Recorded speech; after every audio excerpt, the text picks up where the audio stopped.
Sortie from Hashirajima. As day broke over the western inland sea on 27th of May 1942, the sun's rays slanted down on the greatest concentration of Japanese fleet strength since the start of the Pacific War. The setting was at the island of Hashirajima, which lies to the south of the well-known city of Hiroshima and southeast of the lesser-known coastal town of Iwakuni. The anchorage at Hashirajima is surrounded by hilly little islands, most of which are cultivated from water's edge to summit. Camouflaged anti-aircraft batteries atop almost every hill belied the peaceful appearance of these islands.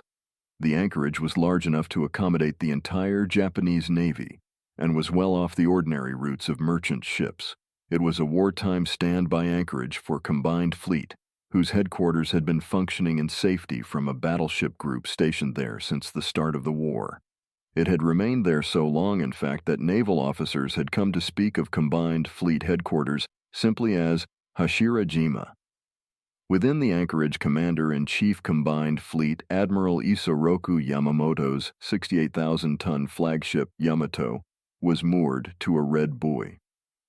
Underwater cables to shore permitted instant communication with Tokyo. Gathered around Yamato were a total of 68 warships, constituting the greater part of the surface strength of the Combined Fleet. Admiral Yamamoto's Battleship Division 1 consisted of Yamato, Nagato, and Mutsu, which, with Ise, Hyuga, Fuso, and Yamashiro of Battleship Division 2, made the total of 7 battleships. Torpedo nets were extended around each of these giants. Pearl Harbor had impressed on us the importance of protecting ships against torpedo attacks, even in home waters. The other ships were disposed around the battleships as further protection against attacks by planes or submarines. There were light cruisers Kitakami and Ole of Cruiser Division 9, flagship Sendai and 12 destroyers of Destroyer Squadron 3, 8 destroyers of Destroyer Squadron 1, light carrier Hosho with 1 destroyer and 2 torpedo boats, and seaplane carriers Chiyoda and Nishin, each of which had 6 midget submarines on board. Editor's note: a ship type not found in the U.S. Navy. These are not to be confused with seaplane tenders, motherships which serve as a fueling and minor repair base for a dozen or so float planes. The 4 seaplane carriers, Chiyoda, Chitose, Nishin, and Mizuho, were ships of over 10,000 tons, capable of making 28 or 29 knots. They carried in deck hangars a normal complement of 24 planes, jakes, and roofs, which were launched by catapults, of which each ship had 4. Later in the war, Chiyoda and Chitose were converted to aircraft carriers by the addition of flight decks. All these ships and units except Battleship Division 1 belonged to the First Fleet commanded by Vice Admiral Shiro Takasu, whose flag flew in Ise. Both the First Fleet and Battleship Division had remained at Hashirajima since the outbreak of war, awaiting an opportunity for decisive surface battle. Aviators of the carrier force sarcastically referred to them as the Hashirajima Fleet.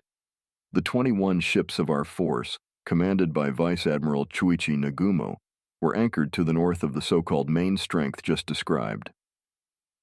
To the west of us was a force under Vice Admiral Nobutake Kondo, commander of the Second Fleet.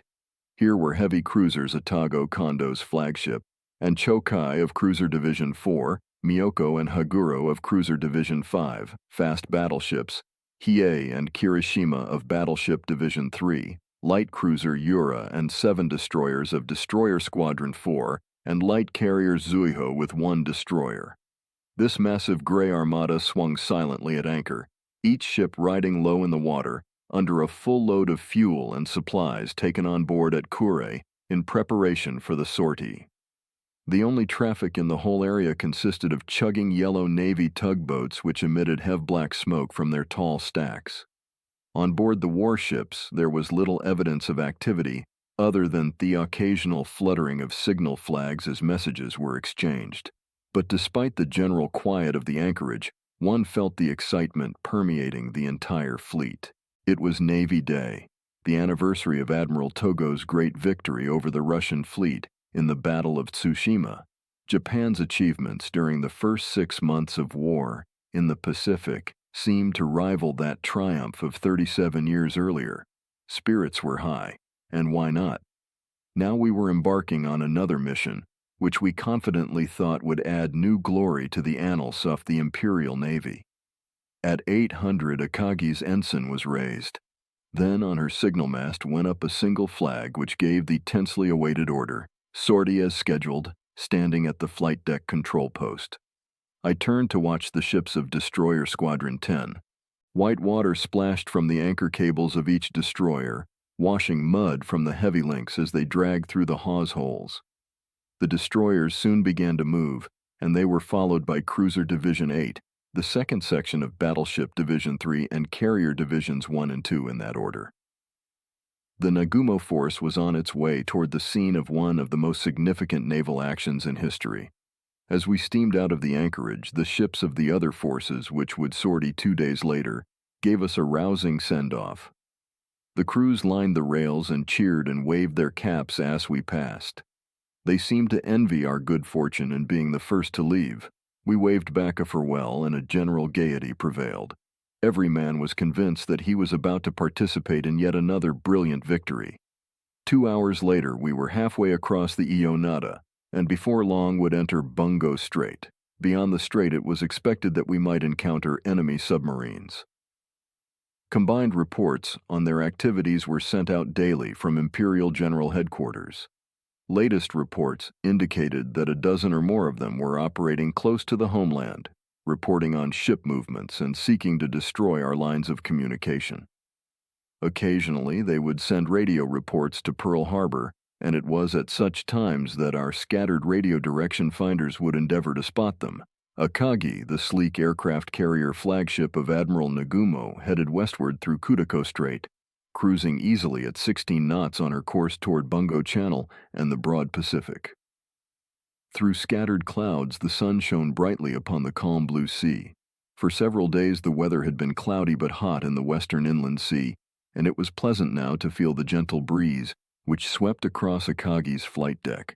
Presently, a dozen or so fishing boats waiting for the tide hove into sight to starboard, and their crews waved and cheered as we passed.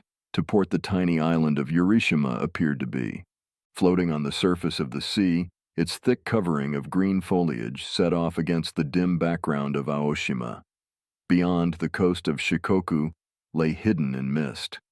As the fleet steamed on, 3 seaplanes of the Kure Air Corps passed overhead, their pontoons looking like oversized shoes. The planes were on their way to neutralize any enemy submarines which might be lying in wait for us outside Bungo Strait. Yashirojima soon appeared to starboard. Wheat fields cultivated high up the mountainsides were lightly tinged with yellow, proclaiming the nearness of summer. Offshore, a small tug belched black smoke as she struggled to pull a string of barges. We soon left them far behind as the tiny islands of Ominasajima and Kominasajima came into view, lying peacefully on the sea. To me, this was familiar ground. My career had started at the Japanese Naval Academy, at Itajima, which lay about 20 miles to the north. In the score of intervening years, I had viewed every corner of the scenic inland sea, both from the sea and from the air, and I knew this region like a book. Now, as these familiar places passed by, I was lost in reminiscences which were suddenly interrupted by the loud voice of the chief signalman as he relayed an order through the voice tube. The flight deck control post where I sat was situated on the port side, amidships. Directly forward of it rose the island which housed the bridge and the central battle command station, the ship's nerve center.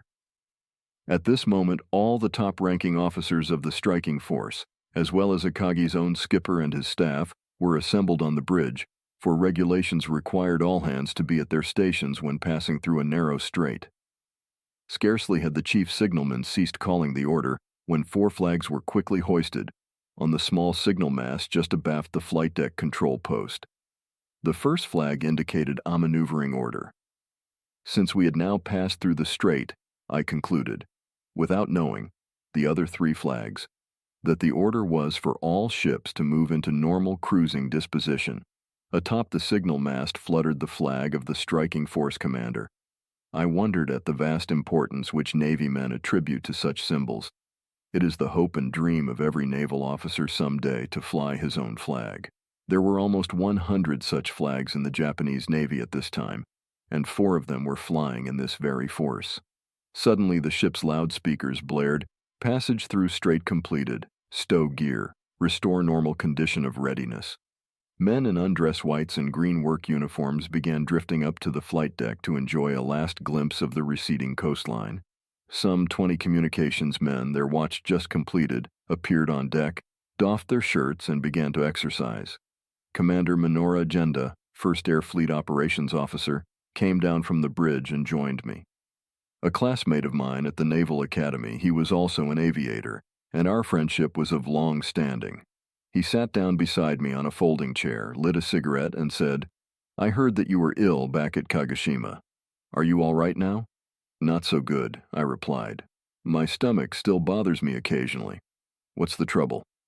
"Well, back at the base they sent me to an army hospital for examination, and the doctors seemed to think it was ulcers. Anyway, they told me to quit drinking for a while. Pretty rough." The 1st Air Fleet had endeavored to obtain similar promotions for the 55 airmen lost in the attack, but the authorities had disapproved them on the ground that there were too many. "The flyers are really disgusted with that situation," I told Genda. "Why, now the authorities are even giving the small subs credit for sinking battleship Arizona. And that's obviously ridiculous because there was an oiler moored outboard of Arizona, so a submarine torpedo couldn't possibly have scored on her. Furthermore, the big explosion in Arizona came immediately after Kega's 2nd Squadron of high-level bombers got 2 direct hits. We don't mean to discredit the midget submarines and their crews. They certainly did their part, but the morale of the air units has to be considered too. After all, they are the backbone of the fleet, and their morale would be much higher right now if the airmen's promotions had been granted before this sortie. Soryu's air officer, Commander Kusamoto, has been saying that the top echelons in Tokyo seem to be deliberately trying to discourage us." "I know," nodded Genda. "The Naval General Staff isn't acting energetically enough, and Combined Fleet Headquarters also seems to have lost some of its pre-war enthusiasm. Our own Chief of Staff seems to be the only one really sticking up for us, and instead of that, he ought to have been devoting himself exclusively to studying this operation. Well, at least we're sortying according to plan," I remarked. "Sure." Genda laughed somewhat sarcastically. "The sortie is going as scheduled. We just swallowed the Combined Fleet plan down whole and rushed out. The trouble is that there are several things in it that just don't add up. But then, I think the Nagumo force can handle this operation all by itself. The other forces can operate as they please." "Yes, I guess you're right," I agreed. "But one thing that worries me is the way information about the sortie has leaked out. Everybody seems to know of it.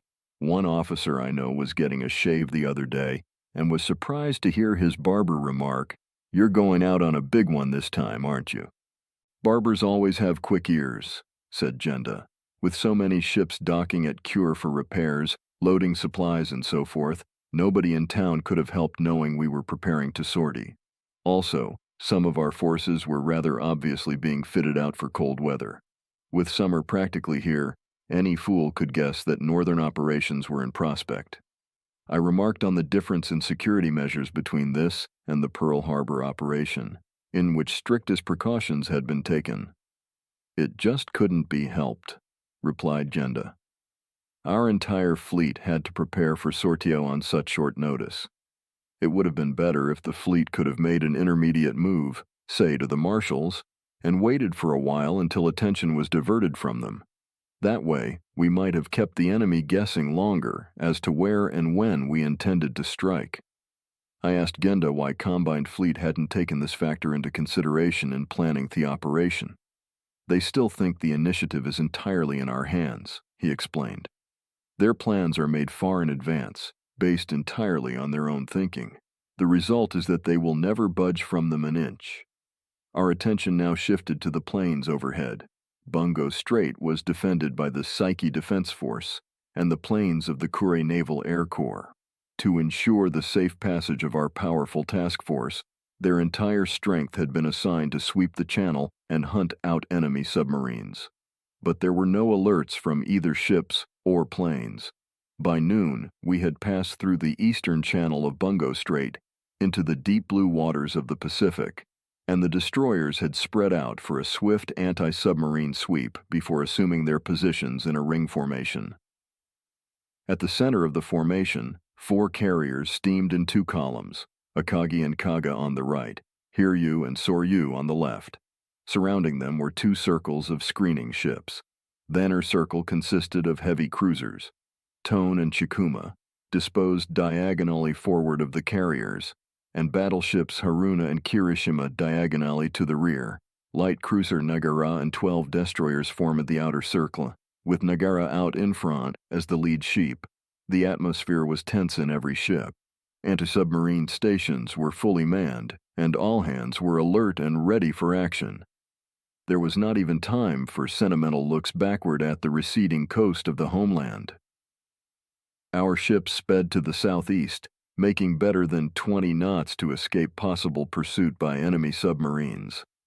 Evening twilight soon spread over the ocean, and we were cloaked in the security of darkness.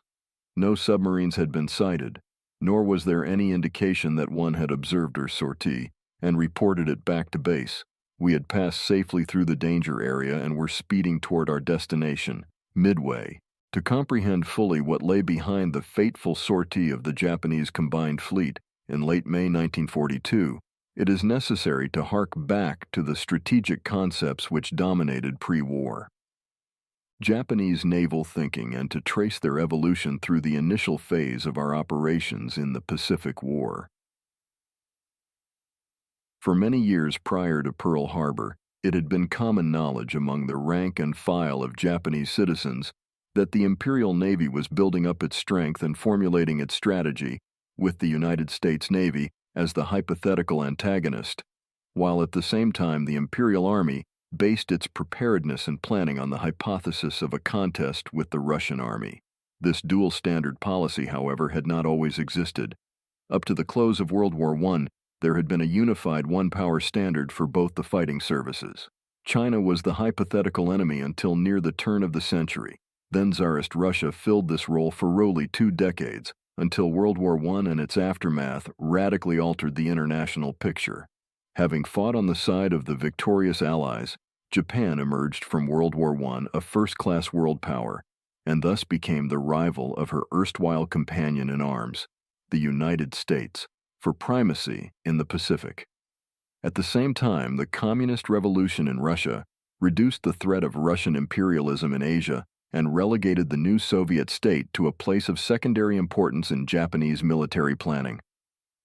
Accordingly, the new imperial defense policy adopted in 1918 designated the United States as potential enemy number 1 and the USSR as potential enemy number 2 for purposes of future preparedness. From that time onward, the Navy program was geared to this policy. However, it was not long before the Army, seeing in the rise of Soviet power an obstacle to its own ideas of continental expansion, again began looking upon Russia as the primary potential enemy. So began the dual-standard preparedness policy, which prevailed until the eve of the Pacific War. By the time I entered the Naval Academy in 1921, the Navy was already indoctrinating its future officers with the idea that the potential enemy is America. We were instructed that the Navy stood for southward advance, which meant clashing with the United States, as opposed to the Army's policy of northward expansion involving friction with Russia. Thus developed the Navy's practice of sending its most promising officers to serve as naval attachés in Washington, just as the Army commonly assigned honor graduates of the Army General Staff College to duty in Moscow. Admirals Osami Nagano and Isoroku Yamamoto, whose Chief of Naval General Staff and Commander-in-Chief Combined Fleet, respectively, were the 2 central figures in the Japanese Navy at the start of the Pacific War. Both had behind them tours of duty in the United States capital. Many others had the same experience. Consequently, I believe it can be said that almost all the high-ranking officers who occupied leading positions in the Japanese Navy for nearly 2 decades before Pearl Harbor were amply equipped to make an accurate evaluation of the fleet capabilities of the United States. Based on such evaluation, they formulated the defensive concept of fleet strategy, which came to be the virtual tradition of the Imperial Navy. So firmly, indeed, was this concept established and maintained that it almost petrified the strategic thinking of the naval service. The defensive principle manifested itself most concretely in the special characteristics of Japanese warship construction.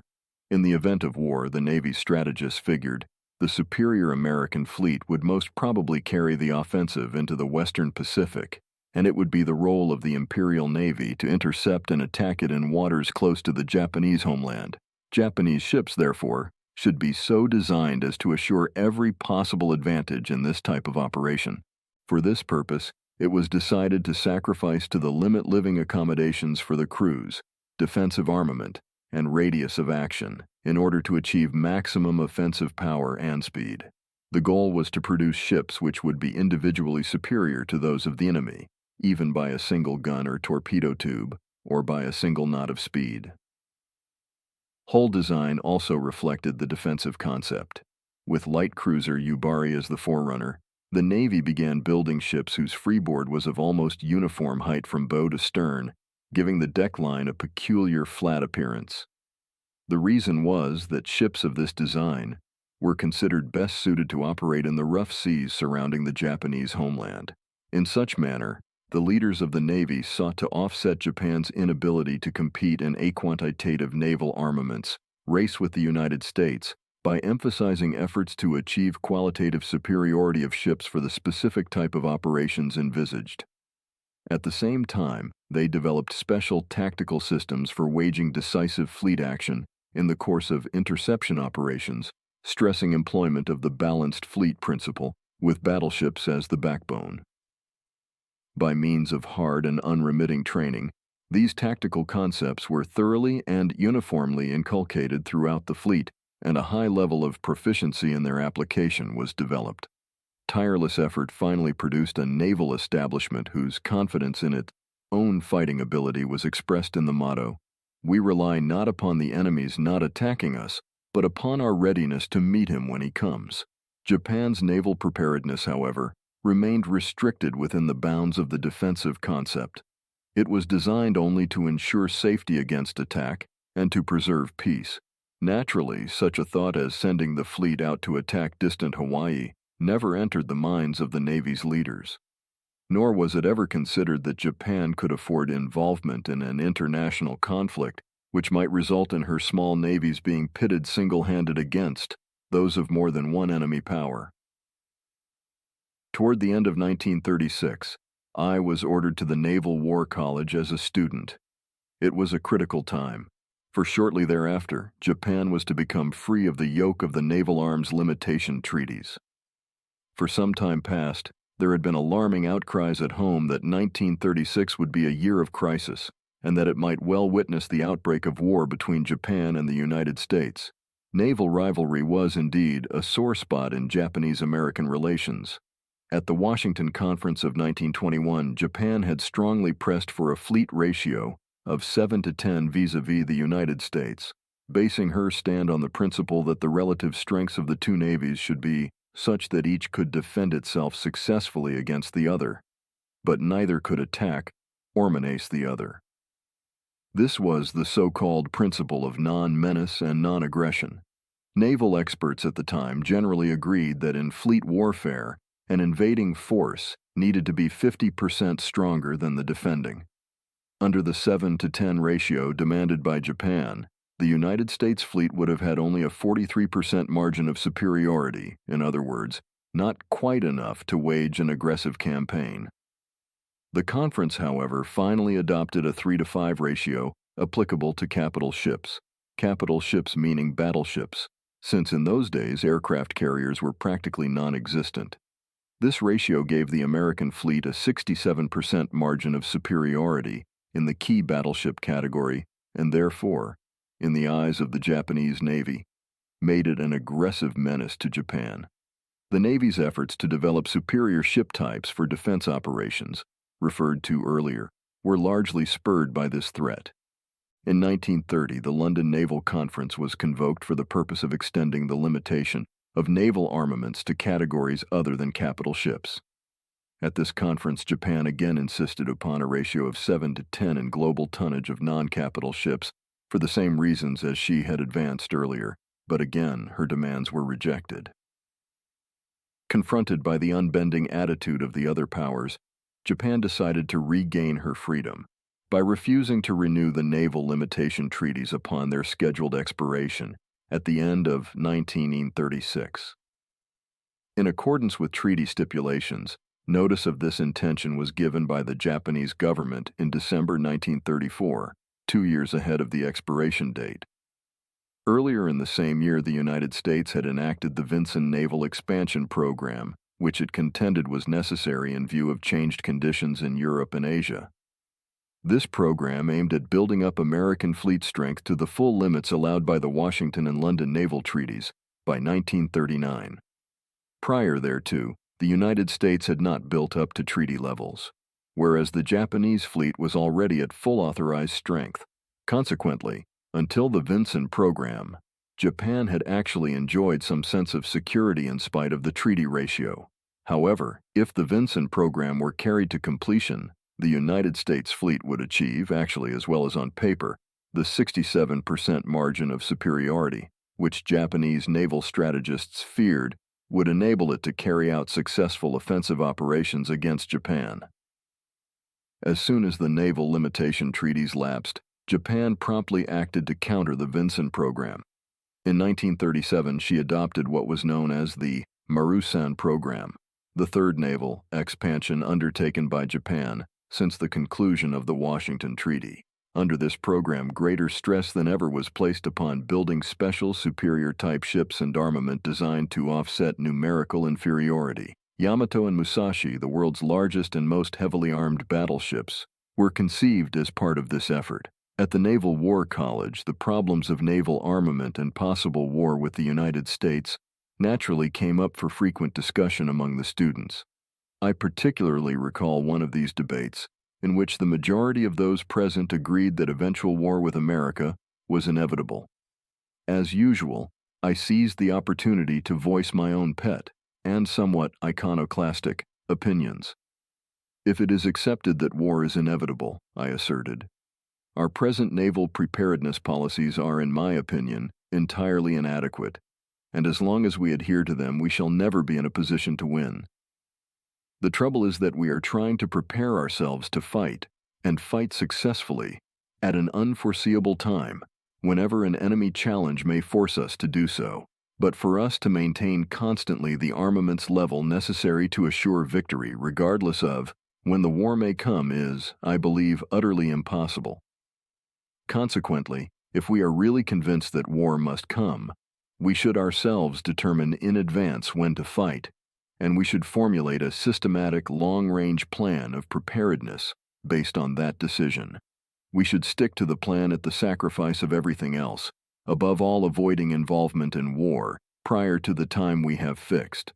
Then, when the time comes and we have attained the level of preparedness necessary to assure victory, we should deliberately provoke hostilities. My thesis did not fail to evoke sharp opposition. I was accused of advocating a heretical perversion of the preparedness principle. Armaments, argued my opponents, are intended to preserve peace, not to prepare for war. Their true objective is to avoid the necessity of fighting. This, of course, was the accepted version of the preparedness theory. But there was an inconsistency in my colleague's reasoning which I hastened to point out. How can you hold to this contention, I asked, and at the same time accept the premise that war with the United States is inevitable? Your premise itself is heretical. Japan and the United States were not particularly ordained by fate to be irreconcilable enemies. As a matter of fact, I went on, I am not opposed to the accepted concept of preparedness. What I take exception to is the manner in which we are presently carrying out our naval preparations. First of all, I think that it is meaningless to build up our armament with a view to counterbalancing that of another power. Let us assume that we were successful in expanding our armament to a point where we could fight the American fleet, our presumed antagonist, on even terms. Still, we would not have any real security, for under present conditions, any war that breaks out is likely to develop into a world conflict. We may go ahead and build super battleships like Yamato and Musashi, but even they cannot give us the ability, single-handed, to come out on top in any international conflict. Therefore, I believe that Japan must also adopt a more flexible and conciliatory attitude in her foreign policy. In the second place, I consider our present naval armament policies wrong because they have not kept pace with the radical change in methods of warfare. We must abandon the idea that all we need to do is to outbuild our rivals in warships. In the future, aircraft will be the decisive factor. Conventional naval armament based on surface strength has become largely ornamental. Moreover, air warfare will be total warfare, requiring the complete mobilization of all national resources and activities. I fear, however, that our present level of national development is not far enough advanced to enable us to achieve security through building up our own air power. We must first have a more far-sighted policy of internal development. My colleagues listened to these remarks with pained expressions as if to say, "There he goes, spouting off again about his all-powerful air force." And so the discussion broke off. Whatever were the shortcomings of the fleet preparedness program, the Army, ever since the Manchurian incident of 1931, had successfully exploited our naval armaments as a springboard and flank protection for its continental expansion moves. In 1937, these maneuvers culminated in the so-called North China Incident, which soon developed into a full-scale Sino-Japanese war. The theater of hostilities gradually spread southward, finally leading in September 1940 to the forcible stationing of Japanese troops in northern Indochina. In the same month, Japan entered into a military alliance with Germany and Italy, and her relations with the United States thereafter deteriorated swiftly toward a rupture. By the fall of 1941, the Navy's leaders found themselves confronted by the difficult necessity of choosing between war and peace. I honestly believe that the majority of them were disposed toward peace. Pacifist sentiment was particularly strong among the elder admirals, who cautioned against blind belief in Japanese invincibility, pointing out that the wars of 1895 and 1904, instead of being the overwhelming Japanese triumphs described by propagandist historians, had actually been barely won through political as well as military efforts. As shown in the Tokyo war crimes trials after Japan's surrender, Admirals Keisuke Okada and Mitsumasa Yonai, both on the retired list in 1941, and Admiral Soemu Toyota, still in active service, were representative spokesmen of the anti-war viewpoint. Even Admiral Isoroku Yamamoto, then Commander-in-Chief of the Combined Fleet and the Manto, whom, above all others, the Navy looked for leadership, is known to have opposed Japan's plunging into war. On the basis of his estimate of Japan's naval strength and national resources, he gave a clear-cut warning that the fleet could not be counted upon to fight successfully for longer than a year. This hesitancy on the part of the Navy's leaders was taken as cowardice and indecision by the Army, whose primary concern had been Russia more than the United States and Britain, and by a certain section of the public who blindly believed in Japan's invincibility. Also, within the Navy itself, there was a pro-war faction which argued that Japan must take up arms or suffer slow but certain strangulation in the tightening strictures of Anglo-Dutch-American economic reprisals. Ever since Japan, dazzled by German victories in Europe, had concluded the military alliance with the Axis, the United States, Great Britain, and the Netherlands, had applied increasing economic pressure against her.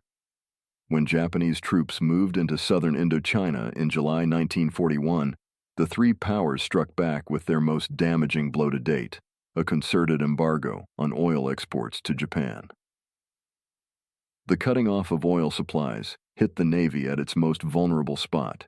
Its reserve of 6,450,000 tons diminished daily, and even with the strictest economy, would be exhausted in 3 or 4 years at the most. Since without oil the Japanese fighting services would become powerless, Japan would be reduced to a situation in which she would have to bow to any and all demands by the Anglo-American camp. It had been hoped, when Japanese-American negotiations were begun in the spring of 1941, that a peaceful solution might be found. But as the talks dragged on with no apparent hope of achieving a mutually acceptable agreement, The war faction pointed to the disastrous effects of the oil embargo and declared that Japan must either take up arms before it was too late or else reconcile herself to eventual complete capitulation. Generally speaking, however, the overwhelming majority of naval officers stood aloof from the long and bitter controversy over the issue of war or peace, leaving this fateful question to be decided on the highest level of the national political leadership. They went on pouring all their energies into augmenting the combat efficiency and readiness of the fleet.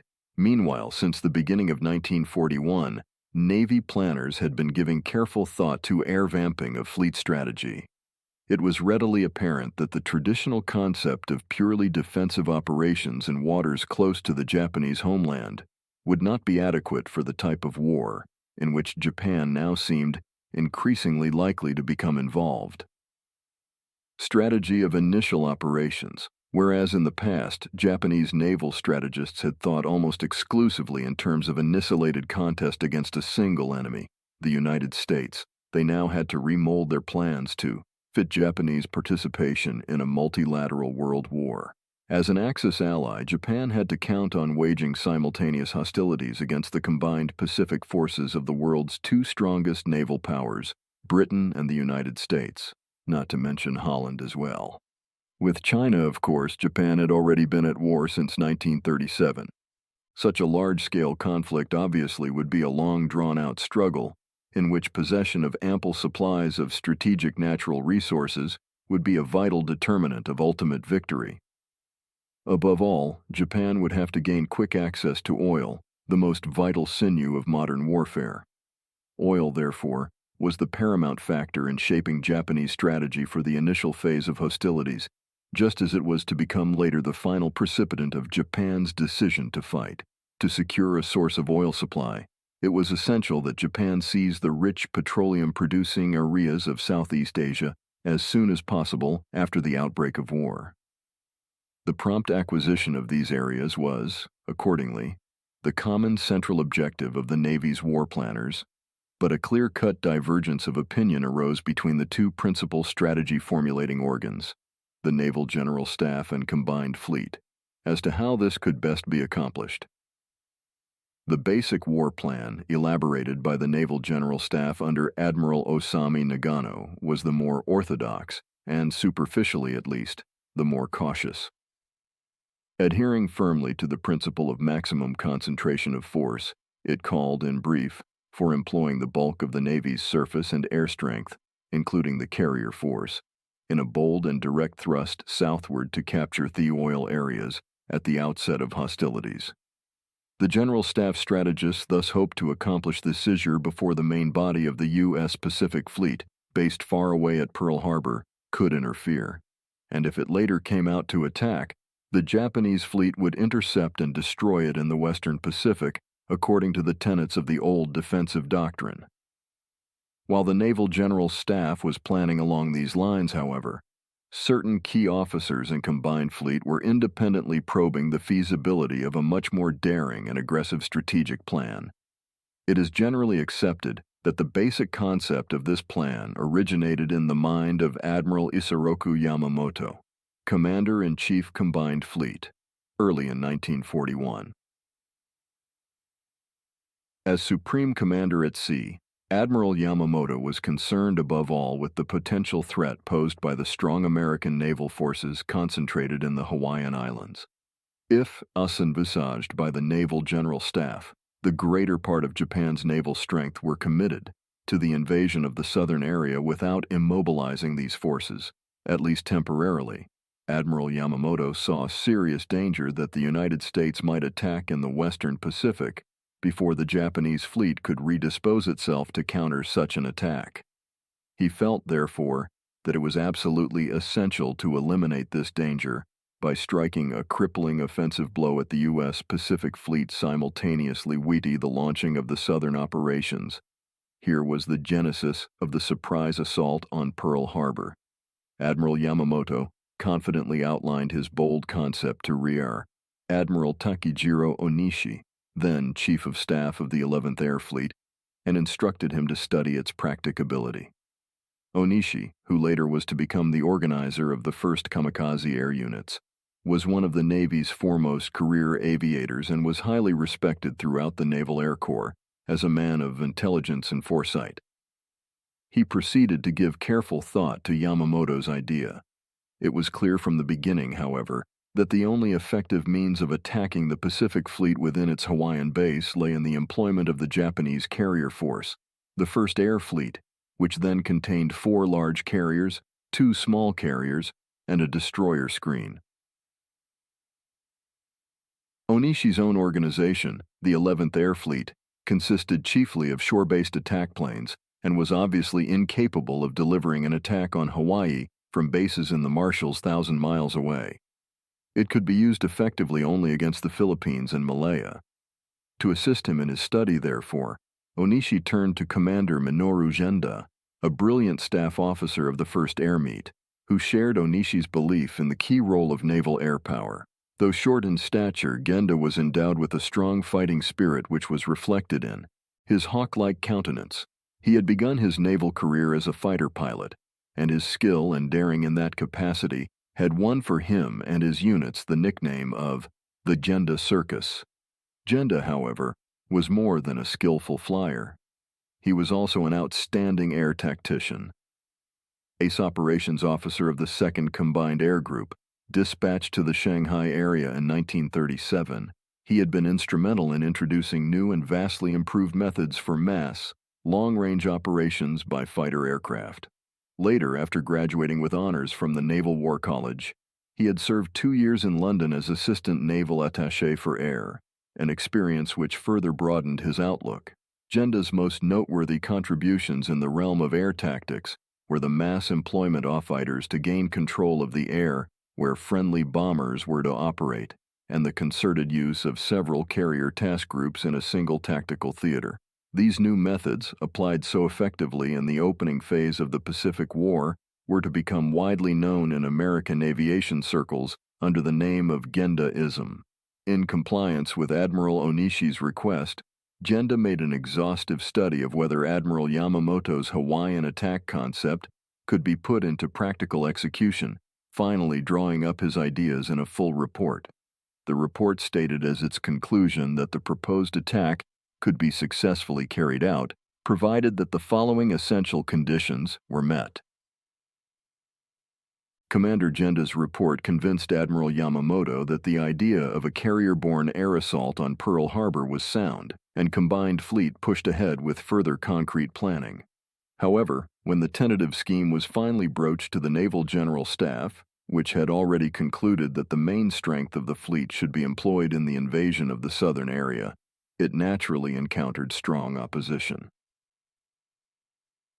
In support of its stand, the Naval General Staff argued that the diversion of a considerable portion of fleet strength, including virtually all available carriers, to the Pearl Harbor attack, might seriously compromise the success of the southern operations.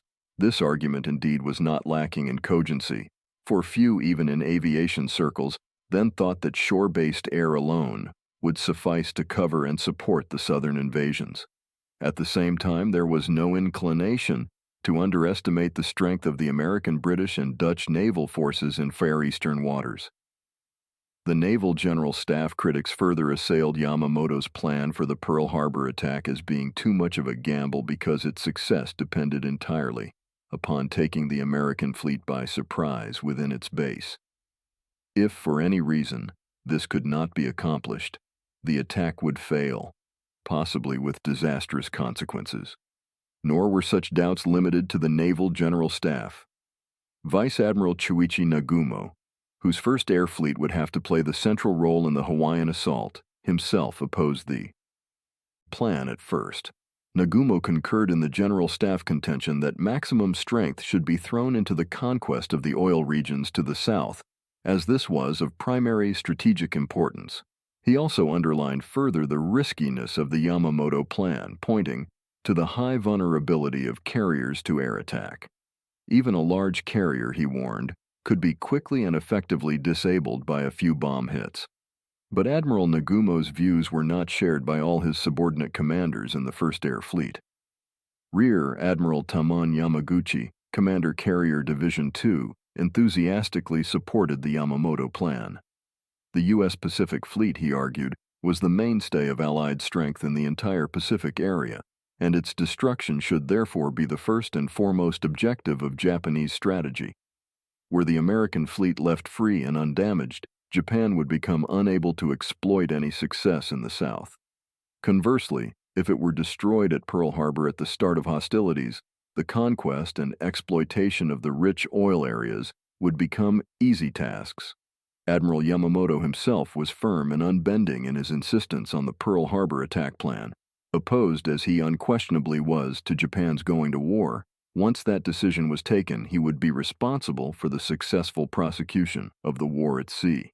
The U.S. Pacific Fleet stood out as his strongest antagonist, and therefore its destruction had to be his first and paramount mission.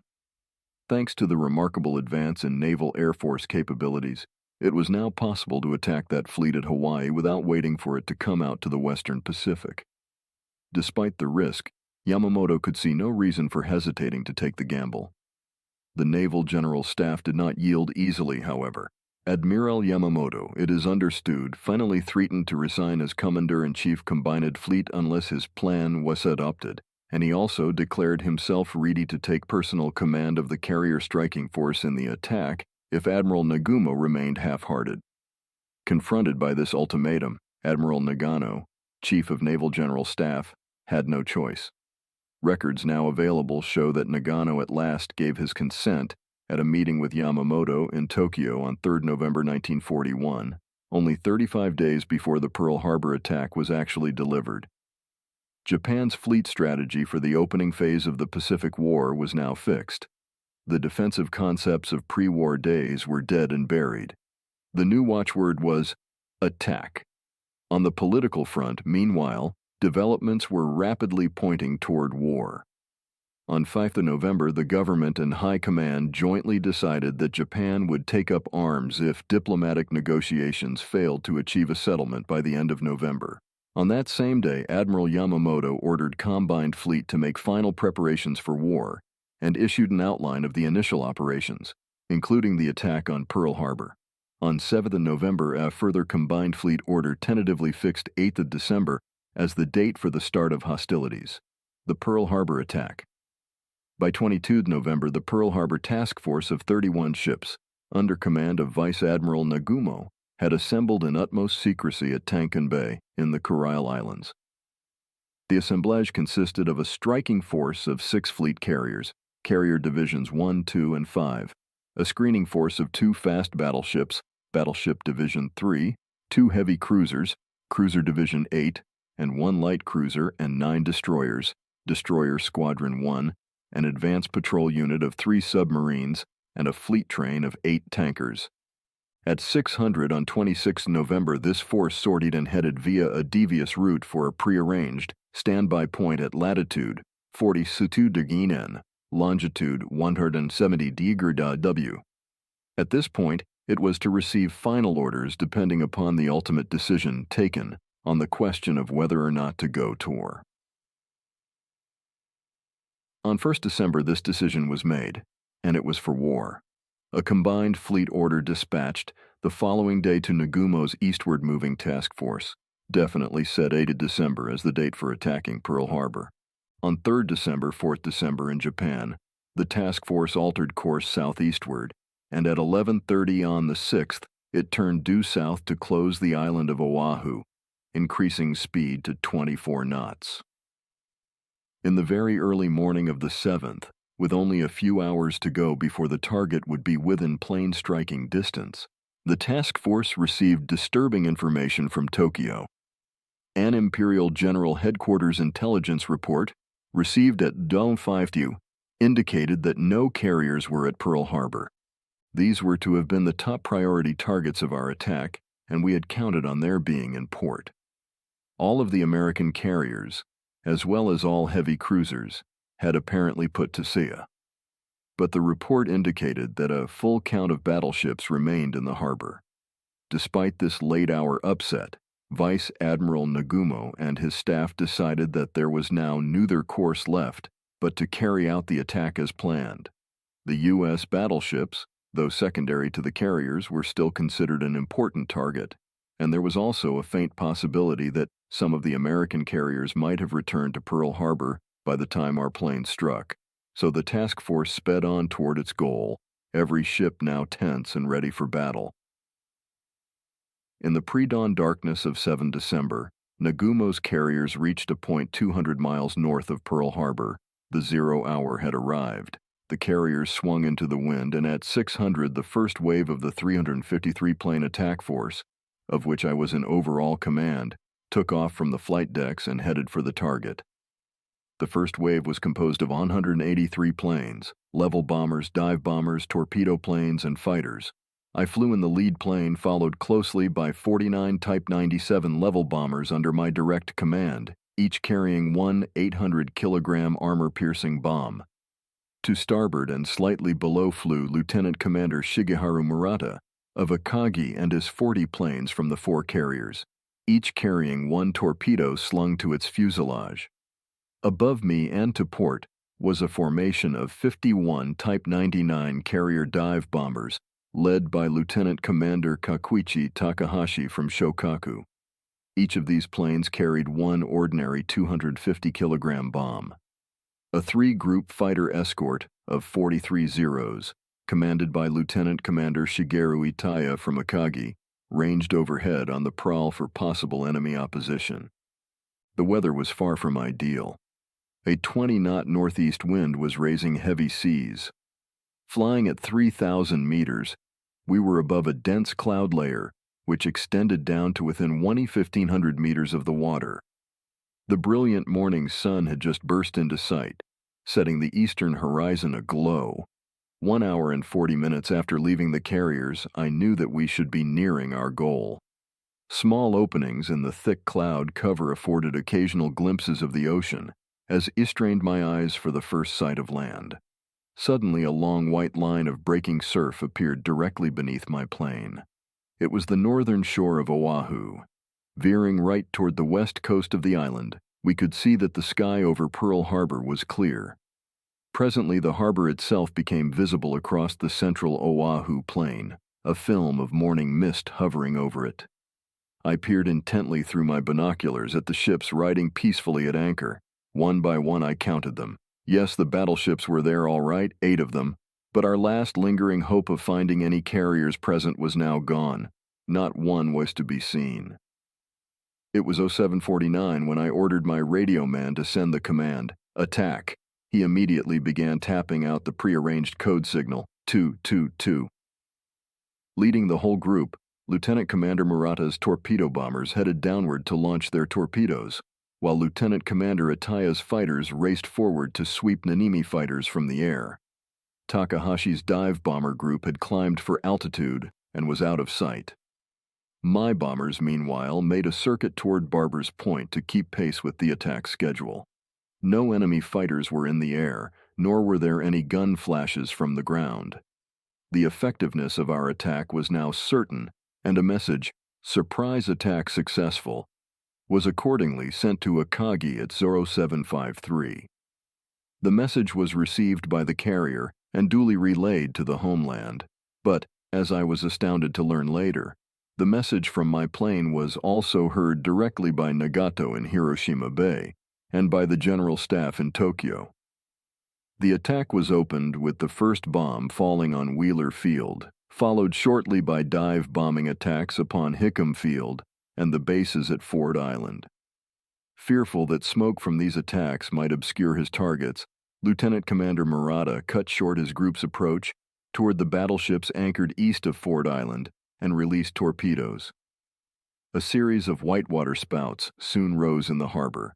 Lieutenant Commander Itaya's fighters, meanwhile, had full command of the air over Pearl Harbor.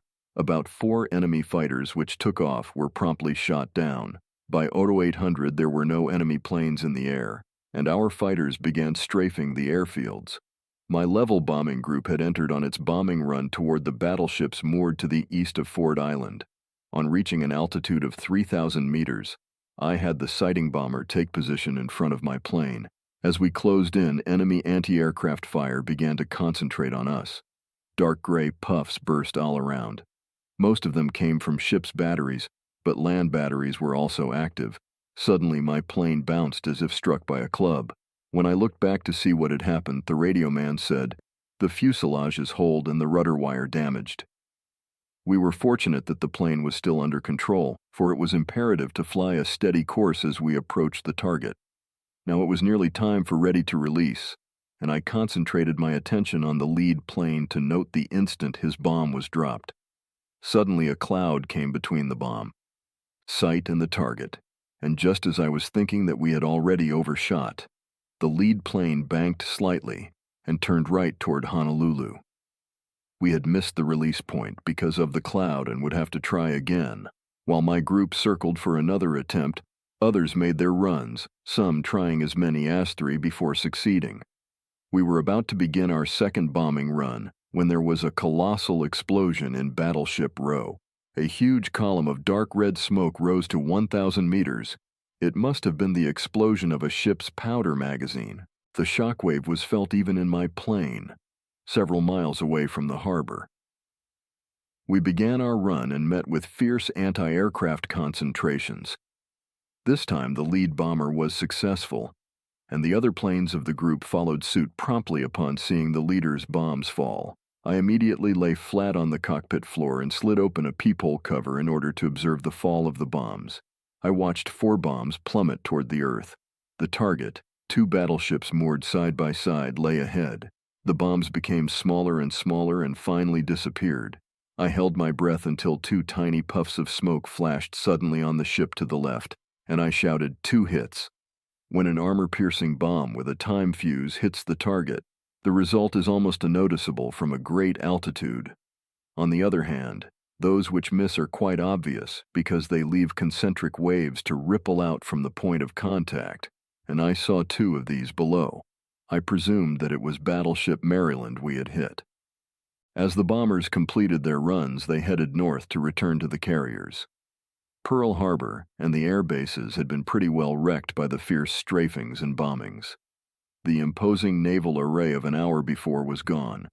Anti-aircraft fire had become greatly intensified, but in my continued observations I saw no enemy fighter planes. Our command of the air was unchallenged. Suddenly at 0854 I overheard Lieutenant Commander Shigekazu Shimazaki, flight commander of Zuikaku and commander of the second wave, ordering his 170 planes to the attack.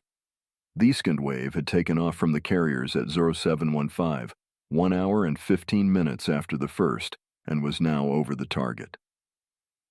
My plane did not withdraw with the first attack wave, but continued to fly over the island so that I could observe results achieved by both assaults.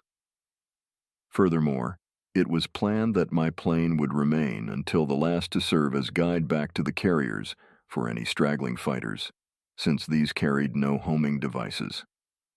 The 54-level bombers of the second wave, under Lieutenant Commander Shimazaki, were Type 97s, Kates, armed with 2 250-kilogram or 1 250-kilogram and 6 60-kilogram bombs. Their targets were the air bases. The dive bomber group, led by Lieutenant Commander Takashige Igusa, Soryu's flight commander, consisted of 80 Type 90 bombers, VALs, armed with 250-kilogram bombs, and its original assignment had been to attack the enemy carriers. Since there were no carriers present, these planes were to select targets from among the ships, which remained unscathed or only slightly damaged by the first wave attack. Fighter cover for the second wave was provided by 36 Zeros commanded by Lieutenant Saburo Shindo of Akagi. On the heels of the attack order, Lieutenant Shindo's fighter group swooped down to strafe Pearl Harbor and the airfields. Igusa's dive bombers then came in over the East Coast mountains and dove to the attack, following the lead of the commander's plane, which was easily distinguishable because of its red-painted tail. Billowing smoke from burning ships and harbor installations greatly hampered the attack, but the dive bombers flew in doggedly to accomplish their mission. Most of Shimazaki's level bombers, which followed the dive bombers in, concentrated on Hickam Field. The rest attacked Ford Island and Kaneohe Air Base. They flew at no more than 2,000 meters in order to bomb from beneath the clouds. In spite of this, no planes were lost to anti-aircraft fire, although nearly half of them were holed. By 1300, all surviving aircraft of both attack waves had returned to the carriers. Of the total of 353 planes, only 9 fighters, 15 dive bombers, and 5 torpedo planes, along with their crews aggregating 55 officers and men, were missing. Against these almost negligible losses, 8 battleships, virtually the entire battleship strength of the U.S. Pacific Fleet, were believed to have been sunk or severely damaged. Besides, enemy air strength based on Oahu appeared to have been decisively smashed, with their salt that not a single plane attacked the Japanese force. Undeniably, this added up to a remarkable success, one which even the old believers in battleship primacy would hail as a complete triumph. Even so, the flyers returning from the initial attack were all in favor of continuing the offensive to inflict still further damage on the enemy. Our striking power remained virtually intact. Control of the air was completely ours. Nothing seemed to stand in the way. This certainly was the unanimous sentiment of the flying officers on board flagship Akagi, as we gathered at the flight deck command post after landing to analyze attack results and plan for possible further action. But though everyone favored pressing the attack, our keenest desire was not so much to inflict additional damage on the targets already hit as it was to find and destroy the enemy carriers, which had so fortuitously eluded us. A hasty plan for accomplishing this came into my mind. It was our guess that the missing carriers and heavy cruisers must be somewhere to the south of Oahu, engaged in training exercises. A further airstrike, I thought, might help draw them in. And then if the task force, instead of retiring by the same route that it had come, skirted around to the south of the islands and headed toward the Marshalls, carrying out air searches as it went, there might be a reasonable chance of locating the American carriers. This spur-of-the-moment idea received an enthusiastic reception from my fellow officers, but it had to be dismissed because of one insuperable obstacle. Our tanker train was already heading for a prearranged standby point on the northern withdrawal route, and if it were now redirected southward, it could not possibly catch up with the task force in time to provide the much-needed fuel. So the last hope of hitting the enemy carriers was reluctantly abandoned. As the next best thing, when I reported to Admiral Nagumo the results of the initial strike, I strongly recommended a further attack on Oahu.